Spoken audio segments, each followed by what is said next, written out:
Okay, here's a wild thought for you. What if two countries, separated by thousands of miles, have somehow shared almost the exact same history? Not just for a little while, but for over 2,000 years. Today, we're diving into one of history's most uncanny coincidences, the parallel lives of Korea and Vietnam. Now, on the surface, Korea and Vietnam seem completely different. But if you look just a little bit closer, you see they've been marching to the exact same historical beat.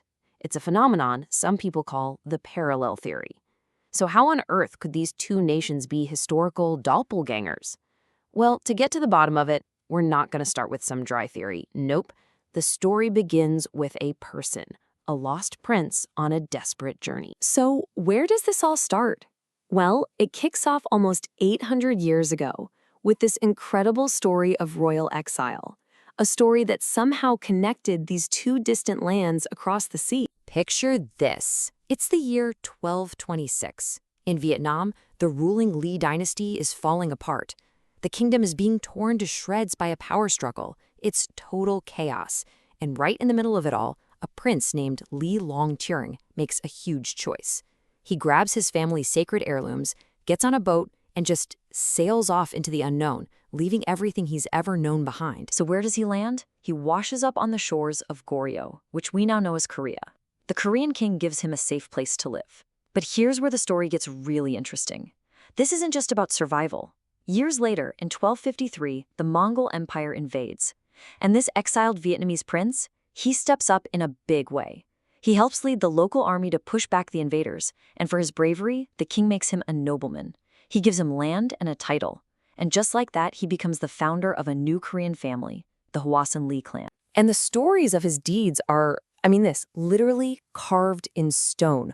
According to this monument, he stopped an insane assassination plot. The story goes that the Mongols sent these big metal chests as a gift. A total Trojan horse move, right? But he smelled a trap. He ordered boiling water to be poured into the chests. And, well, that was the end of the assassins hiding inside. A foreign prince, now a national hero in Korea. And if you think that's wild, get this. His story isn't the only one. Another Korean clan, the Jongsun Lee, has a nearly identical origin. They trace their family back to a different Vietnamese prince, Lee Seong-kun, who they say showed up 100 years earlier.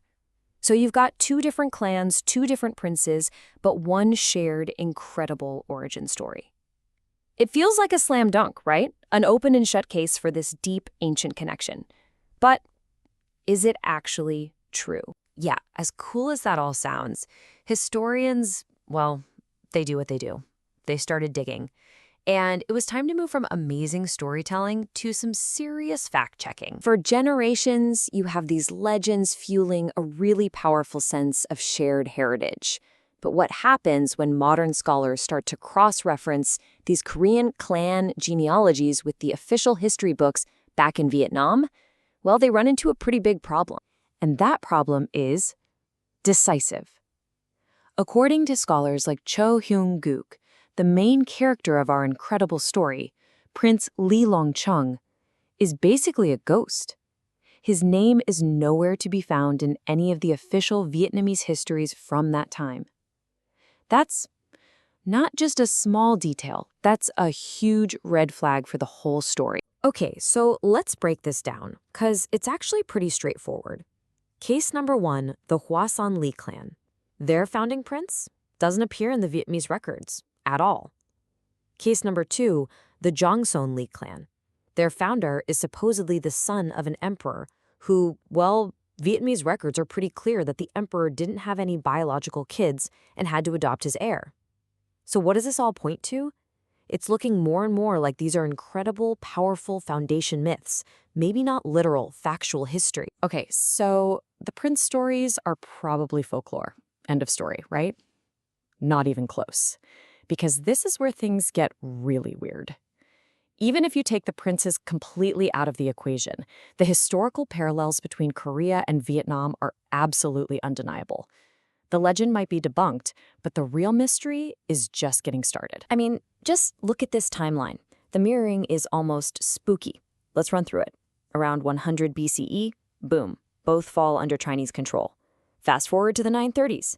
Boom, both win their independence just 2 years apart. The 13th century, both are fighting for their lives against the Mongol invasions. Then jump to the 19th century, both get colonized. And of course, in the 20th century, both are tragically split in two, a north and a south, by the Cold War. You see the pattern here? This isn't a fluke. This is a 2,000-year-long echo. And the parallels can get ridiculously specific, even down to the exact words used. In the 16th century, Japan wants to invade China, and their excuse to march through Korea is Jongmyeong-gido. Basically, let us through so we can attack the Ming. Centuries earlier, the Mongols wanted to attack China's Song dynasty, and their excuse to go through Vietnam was Jongsong-gido, let us through to attack the Song. It's the exact same playbook, a nearly identical phrase, just with a different empire and a different century.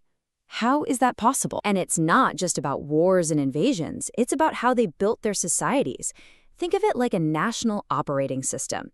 During their medieval golden ages, both Korea and Vietnam were running on Buddhism OS. It was the state religion, the core of their culture.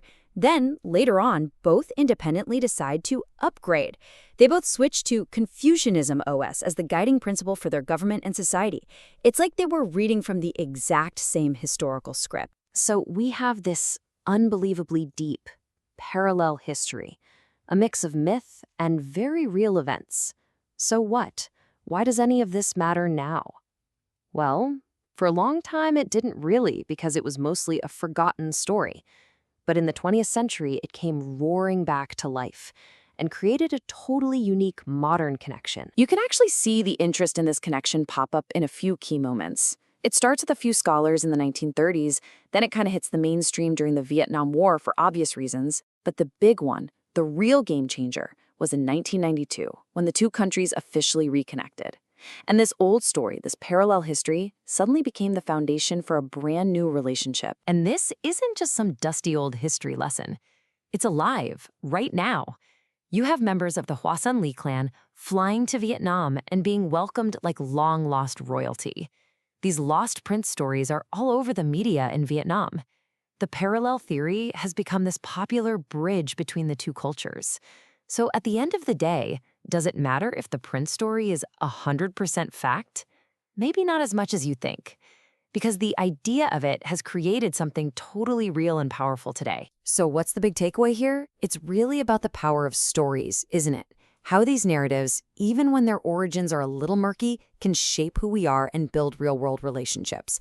And it really makes you wonder, if a connection this deep can be lost for centuries and then found again, what other hidden histories, what other parallel lives are out there right now just under the surface, silently shaping our world in ways we don't even see?